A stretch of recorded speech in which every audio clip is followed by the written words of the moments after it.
Hello friends, welcome back to our channel. Friends, ముందుగా ఈ సీరియల్లో ఏం జరగబోతుందో తెలుసుకుందామా?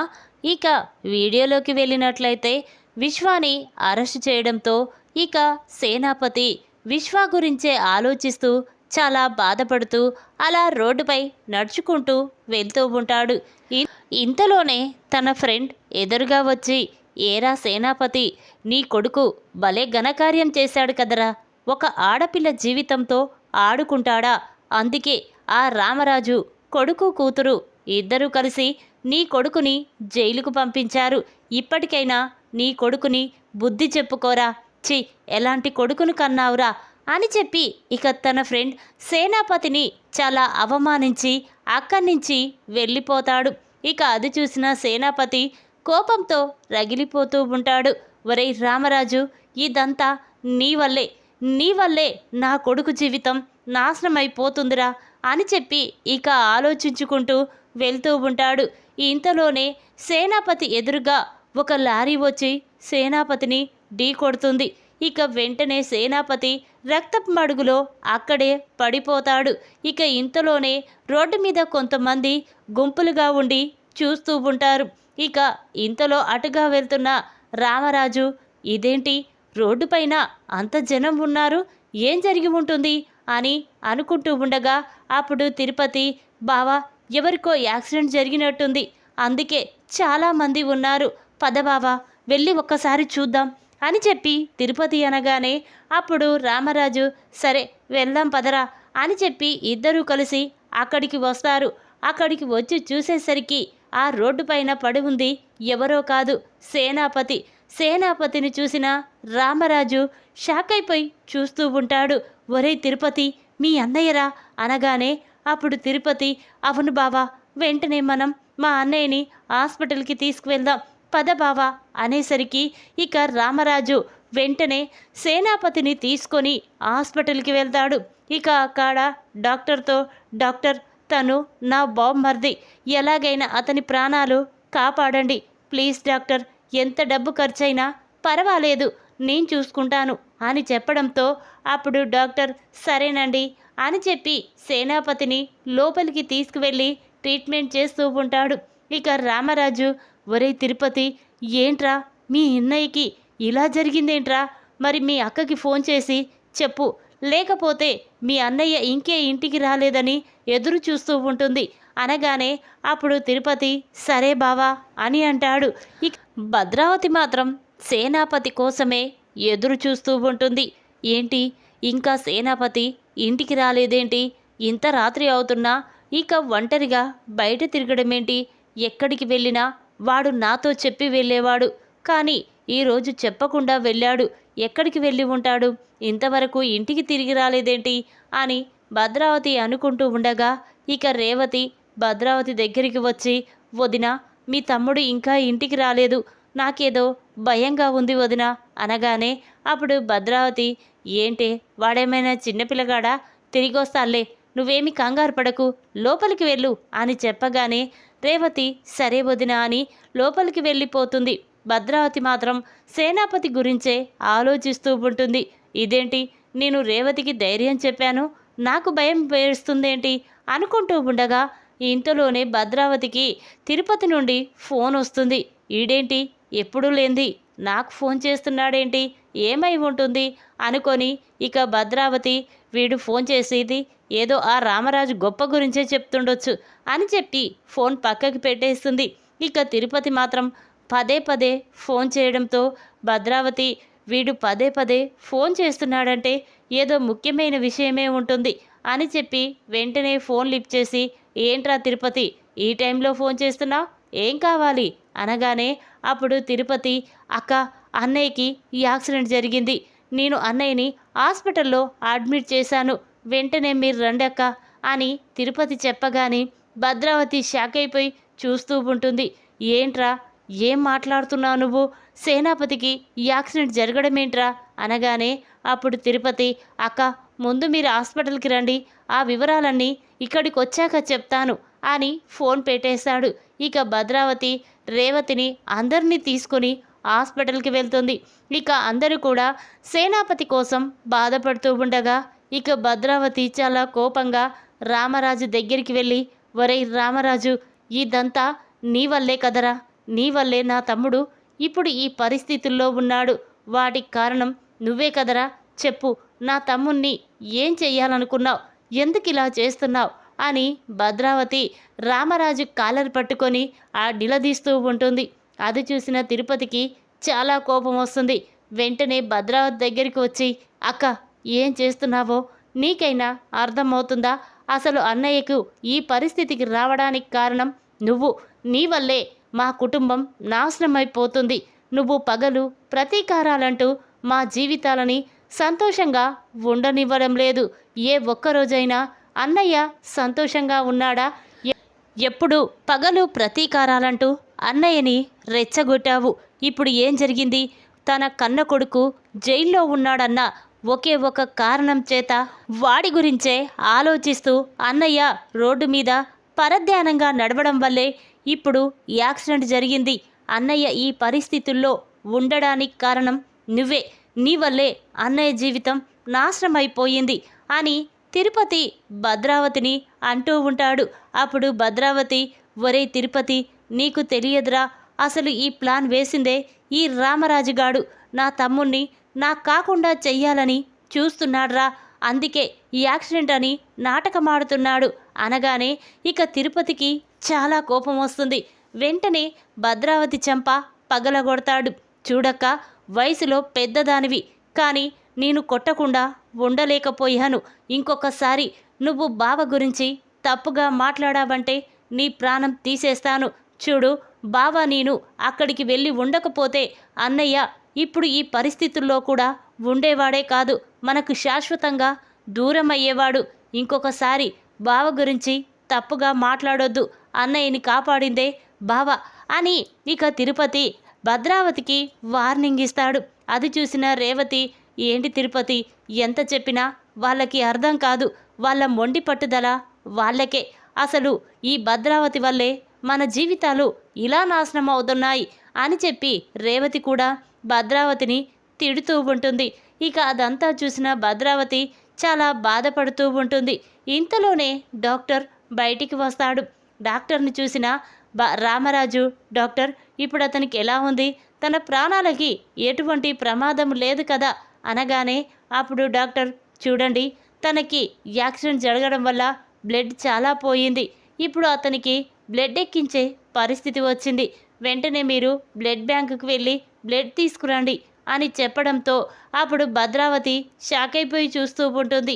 ఇక ఇంతలోనే రామరాజు, డాక్టర్, ఇప్పుడు బ్లడ్ తీసుకొచ్చేంత టైము లేదు, నేను బ్లడ్ ఇస్తాను, తీసుకోండి అని చెప్పగానే అప్పుడు డాక్టర్, సరేనండి, లోపలికి రండి అని చెప్పి ఇక రామరాజుని లోపలికి తీసుకువెళ్తాడు.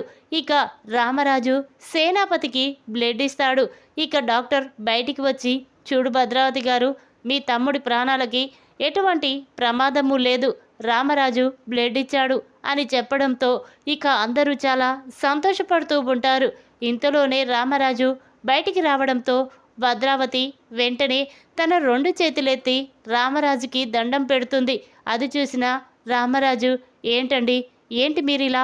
మేము మన 2 కుటుంబాల మధ్య గొడవలు జరుగుతున్న మాట నిజమే, కానీ ప్రాణాలు పోతూ ఉంటే చూస్తూ ఊరుకునేంత మూరుకున్ని కాదు, నేను ఎలాంటి వానో అందరికీ తెలుసు అని చెప్పి రామరాజు అనగానే అప్పుడు భద్రావతి, చూడండి, నేను మీ గురించి తప్పుగా అర్థం చేసుకున్నాను. నా చెల్లెల్ని లేపుకెళ్ళి పెళ్లి చేసుకున్నావన్న ఒకే ఒక కారణం చేత నేను మిమ్మల్ని అసహించుకుంటున్నానే, కానీ మీరంటే నాకు ఎటువంటి కోపము లేదు. నేను చేసిన తప్పులకి నన్ను, మా తమ్ముణ్ణి క్షమించండి అని చెప్పి ఇక భద్రావతి రామరాజు చేతులు పట్టుకొని బ్రతిమిలాడుతూ ఉంటుంది. అప్పుడు రామరాజు, చూడండి, ఇప్పుడు సేనాపతి ప్రాణాలకి ఎటువంటి ప్రమాదము లేదు కదా, మీరేమి బాధపడకండి అని చెప్పి రామరాజు అక్కడి నుంచి వెళ్ళిపోతాడు. ఇక అది చూసిన వేదవతి, ఏంటండి, ఇంటికి వచ్చిన దగ్గర నుండి చూస్తున్నాను, మీరేదో పరజ్ఞానంలో ఉన్నారు, దేని గురించో ఆలోచిస్తున్నారేంటి అని వేదవతి అనగానే అప్పుడు రామరాజు, అదే బుజ్జమ్మ, మీ అన్నయ్య విశ్వాకి యాక్సిడెంట్ జరిగింది, తనని హాస్పిటల్లో అడ్మిట్ చేసి వచ్చాను అని చెప్పేసరికి ఇక వేదవతి ఒక్కసారి షాక్ అయిపోయి చూస్తూ ఉంటుంది. ఏంటండి మీరు చెప్పేది నిజమా అనగానే అప్పుడు రామరాజు, అవును బుజ్జమ్మ, నువ్వొకసారి హాస్పిటల్కి వెళ్ళి సేనాపతిని చూసిరా అని చెప్పగానే ఇక వేదవతి మాత్రం స్టన్ అయిపోయి చూస్తూ ఉంటుంది. ఏంటండి మీరేనా ఇలా మాట్లాడేది, నేను వెళ్ళి చూసిరానా అనగానే అప్పుడు రామరాజు, ఏంటి బుజ్జమ్మ, నీకు నేను మూర్ఖుల్లా కనిపిస్తున్నానా? తోడబుట్టినవాడు ప్రాణాలతో కొట్టుమిట్టాడుతుంటే వెళ్ళి చూసి రమ్మనకుండా వద్దనేంత మూర్ఖుణ్ణి కాదు, వెళ్ళి చూసేసిరా అని చెప్పి అనగానే ఇక వేదవతి హాస్పిటల్కి వెళ్తుంది. ఇంతలోనే సేనాపతి స్పృహలోకి వస్తాడు. ఇక అందరినీ కళ్ళు తెరిచి చూస్తూ ఉంటాడు. ఇక ఇంతలో వేదవతి ఉండడం చూసిన సేనాపతి కోపంతో రగిలిపోతూ ఉంటాడు. ఏయ్, నువ్వెందుకు వచ్చావు ఇక్కడికి? నేను చచ్చానా బ్రతికానా అని చూడడానికి వచ్చావా? ముందిక్కడి నుంచి వెళ్ళు అని సేనాపతి అనగానే అప్పుడు తిరుపతి కోపంతో, ఏంటి అక్క వెళ్ళాలా? ఎందుకు? నీ ప్రాణాలు కాపాడినందుక? అసలు బావ నీకు సహాయం చేసి ఉండకపోతే ఇప్పుడు నువ్వు ప్రాణాలతో కూడా ఉండేవాడివి కాదు. చూడు, నీ మీద ఎంత కోపం ఉన్నా బావ మాత్రం నిన్ను కాపాడాడు. హాస్పిటల్లో అడ్మిట్ చేసిందే బావ. ఇప్పుడు కళ్ళు తెరిచి అందరినీ చూస్తున్నావంటే దానికి కారణం రామరాజు బావే అని చెప్పి తిరుపతి సేనాపతికి మొత్తం నిజాన్ని చెప్తాడు. అది విన్న సేనాపతి చాలా బాధపడుతూ ఉంటాడు. ఇక వెంటనే, ఒరే తిరుపతి, నేను బావని చూడాలిరా, ఒక్కసారి హాస్పిటల్కి రమ్మని చెప్పు ప్లీజ్ రా అని చెప్పి అనగానే అప్పుడు తిరుపతి, సరే అన్నా చెప్తానులే అని చెప్పి ఇక అందరూ కూడా మాట్లాడుకుంటూ ఉంటారు.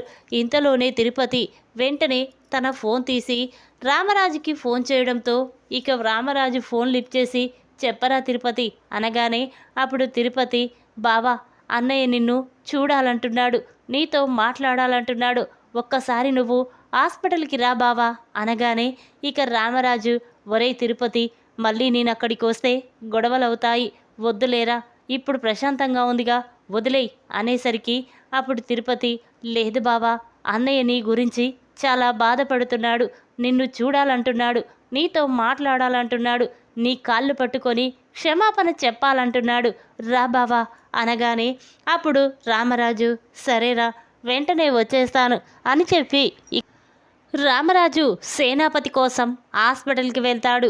ఇక సేనాపతి వెంటనే రామరాజు చేతులు పట్టుకొని, బావా నన్ను క్షమించు బావా, నీ గురించి నీ కుటుంబం గురించి తప్పుగా అర్థం చేసుకున్నాను, ఇక నన్ను క్షమించు బావా అంటూ ఉంటే అప్పుడు రామరాజు, చూడు సేనాపతి, నేను ఎప్పుడూ మీ కుటుంబం గురించి తప్పుగా అనుకోలేదు, మీరే నన్ను బాధ పెట్టాలని చూశారు అనగానే అప్పుడు సేనాపతి, అవును బావా, మేమే అందరం కలిసి నిన్ను బాధ పెట్టాలనుకున్నాం, కానీ అదేది మనసులో పెట్టకుండా నువ్వు నా ప్రాణాన్ని కాపాడావు బావా, నన్ను క్షమించు అని చెప్పి ఇక సేనాపతి రామరాజుని హగ్ చేసుకొని ఇక రామరాజుకి క్షమాపణ చెప్తాడు. ఇక దాంతో అందరూ కూడా చాలా సంతోషపడుతూ ఉంటారు.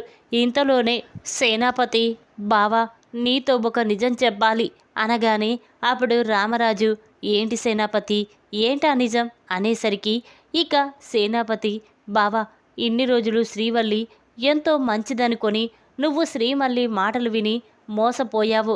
చూడు బావా, ఆ శ్రీవల్లి డబ్బు కోసం ఏ పనైనా చేస్తుంది, మాతో చేతులు కలిపి నీ కుటుంబాన్నే నాశనం చెయ్యాలని చూసింది బావా. అంతేకాదు విశ్వాకి నా అమూల్యకి మధ్య ప్రేమ రాయబారం నడిపించింది ఆ శ్రీవల్లే. అంతేకాదు అసలు ఆ రోజు శ్రీవల్లి అమూల్యాన్ని తీసుకొచ్చి విశ్వకి బలవంతంగా అప్పజెప్పింది. దాంతో విశ్వ బలవంతంగా అమూల్యాన్ని తీసుకువెళ్ళాడు. చూడు బావా, శ్రీవల్లి డబ్బు కోసం ఎంత పనైనా చేస్తుంది. తన ఆడపడుచని చూసుకోకుండా కూడా డబ్బు ఇవ్వడం కోసం అమూల్య జీవితాన్నే నాశనం చెయ్యాలనుకుంది బావా. ఇక శ్రీవల్లి మాటలు నమ్మొద్దు బావా అనగానే అప్పుడు రామరాజు, ఏంటి సేనాపతి, ఏదో నువ్వు మంచివాడు అనుకున్నాను, కానీ బంగారం లాంటి నా కోడలు గురించే నువ్వు ఇలా చెప్పడం మంచి పద్ధతి కాదు అనేసరికి అప్పుడు సేనాపతి, లేదు బావా, నేను నిజం చెప్తున్నాను, నా మాట నమ్ము అని చెప్పి అనగానే అప్పుడు రామరాజు, లేదు సేనాపతి, శ్రీవల్లి గురించి ఎవ్వరు ఎక్క మాట చెప్పినా నేను నమ్మను. ఎందుకంటే తనకు పెళ్లి జరిగిన దగ్గర నుండి నాతో ఒక్క అబద్ధము ఆడలేదు, ఒక్క నిజం కూడా నా దగ్గర దాయలేదు, నేను నమ్మను అనగానే ఇక సేనాపతి వెంటనే తన ఫోన్ తీసి ఫోన్లో ఉన్న శ్రీవల్లి వీడియోని రామరాజుకి చూపిస్తాడు. ఇదిగో బావా, ఈ వీడియో చూడు, ఇది చూసిన తర్వాత కూడా నిజమో కాదో నీ మనసుకే వదిలేస్తాను అనగానే ఇక వెంటనే రామరాజు ఆ ఫోన్ తీసుకొని అందులో ఉన్న శ్రీవల్లి వీడియోని చూస్తూ ఉండి ఒక్కసారి షాక్ అవుతాడు. ఇదేంటి, శ్రీవల్లి ఇలా చేసిందేంటి? అంటే నిజంగా శ్రీవల్లి నమ్మించి మోసం చేసిందా? నా ఇంట్లో ఉంటూ నా కూతురు జీవితాన్ని నాశనం చెయ్యాలనుకుంటుందా? ఇన్ని రోజులు ఈ విషయం తెలియక తను ఎంతో మంచిదని అనుకున్నాం, కానీ ఇంత మోసం చేస్తుందని అనుకోలేదు. అంటే ఈ విషయం చందుకి తెలిసే కాబట్టి ఇక శ్రీవల్లిని అలా పుట్టింటి దగ్గర దిగబెట్టి వచ్చాడు. మాతో అబద్ధం చెప్తున్నాడా అని చెప్పి రామరాజు, సరే సేనాపతి నేను వెళ్తున్నాను అని చెప్పి ఇక రామరాజు చాలా కోపంగా ఇంటికి తిరిగి వస్తాడు. అక్కడికి వచ్చి వేదవతి, చందు అని అందరినీ పిలుస్తూ ఉంటాడు. ఇక అది విన్న అందరూ కూడా హాల్లోకి వస్తారు. ఇక ఏంటి నాన్న, ఏం జరిగింది, ఎందుకంత కోపంగా ఉన్నావు అనగానే అప్పుడు రామరాజు, ఒరేయ్ నిజం చెప్పండ్రా, ఆ శ్రీవల్లిని ఎందుకు నువ్వు పుట్టింటికాడ దిగబెట్టి వచ్చావు, చెప్పు ఏం చేసిందని అనగానే ఇక చందు, ఇదేంటి నాన్న ఇప్పుడు వల్లి గురించి అంతలా నిలదీస్తున్నాడు, వల్లి గురించి నిజం తెలిస్తే నాన్న మళ్ళీ బ్రతికే పరిస్థితే లేదు, మళ్ళీ తనకి హార్ట్ స్ట్రోక్ వస్తుంది, హాస్పిటల్కి తీసుకువెళ్ళాలి, నాన్న పరిస్థితి చాలా క్రిటికల్గా ఉంటుంది, చెప్పకూడదు అని చెప్పి, లేదు నాన్న వాళ్ళ అమ్మకి ఆరోగ్యం బాగోలేదని ఇంట్లో దిగబెట్టి వచ్చేస్తాను అనగానే అప్పుడు రామరాజు చందు చెంప పగలగొట్టి, ఏరా నువ్వు కూడా అబద్ధాలు చెప్పడానికి రెడీ అయ్యావా? ఎప్పుడూ చెప్పలేంది ఇప్పుడెందుకురా శ్రీవల్లి గురించి అబద్ధం చెప్తున్నావు? చూడు తన గురించి మొత్తం నిజం నాకు తెలిసిపోయింది, ఇక నువ్వు నా దగ్గర దాయవలసిన అవసరం కూడా లేదు. ఆ శ్రీవల్లి ఇంత నమ్మక ద్రోహం చేస్తుందని అస్సలు అనుకోలేదురా, అందుకే కదా నువ్వు తనని అక్కడ దిగబెట్టేశావు అనగానే అప్పుడు చందు రామరాజుని హగ్ చేసుకొని, అవును నాన్న, తనని ఎంతగానో నమ్మావు, తన కన్న కూతురు కంటే ఎక్కువగా చూసుకున్నావు, అలాంటి వల్లి ఇప్పుడు ఇలా మోసం చేసిందని తెలిస్తే నీ పరిస్థితి ఏమైపోతుందోనని ఆలోచించి మీతో అబద్ధం చెప్పాను నాన్న అని ఇక చందు శ్రీవల్లి నిజస్వరూపం మొత్తం కూడా అందరి ముందు బయట పెడతాడు. అది చూసిన అందరూ ఒక్కసారే షాక్ అయిపోయి చూస్తూ ఉంటారు. ఈ విధంగా ప్రమాదంలో సేనాపతిని కాపాడిన రామరాజు ముందు శ్రీవల్లి నిజస్వరూపం బయటపెట్టిన సేనాపతి. ఈ వీడియో గనక మీకు నచ్చినట్టయితే లైక్ చేయండి. మరిన్ని వీడియోల కోసం మా ఛానల్ని తప్పకుండా సబ్స్క్రైబ్ చేసుకోండి. Thanks for watching.